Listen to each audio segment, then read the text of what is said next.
Brian Challenger is the new king of the LIAT skies, but it won't be a journey without air pockets for the new acting CEO, as the regional carrier is being faced with many challenges, chief among them the high cost of air travel between Caribbean countries. Those fares are being blamed on several factors, including the cost of operating an airline in a small Caribbean market. However, the acting CEO says a reduction in government taxes would reduce the high cost of interregional travel. He laments, though, this may be difficult in the present economic climate, but he says LIAT will lobby governments to reduce their taxes while trying to reduce its cost. Challenger notes that some Caribbean governments have increased their taxes to LIAT recently as a result of tough economic times. A lot of people really don't appreciate just how large a proportion that the taxes are, the taxes and other charges.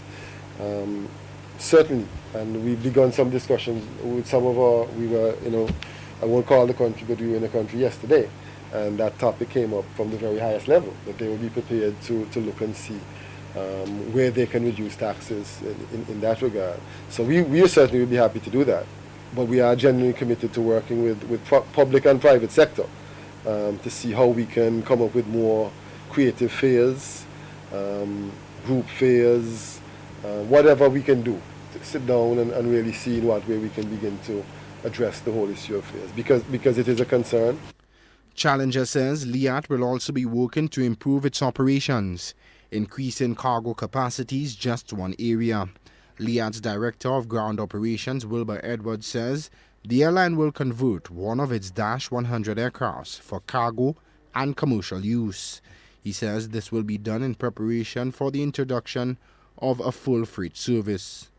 Due to the limitations that we have right now with equipment, that may be a challenge at this time, but we're hoping that by July we can at least convert one of those Dash 100s into a combination mode where you would have like 20 seats available up front and the rest will be available for the carriage of cargo.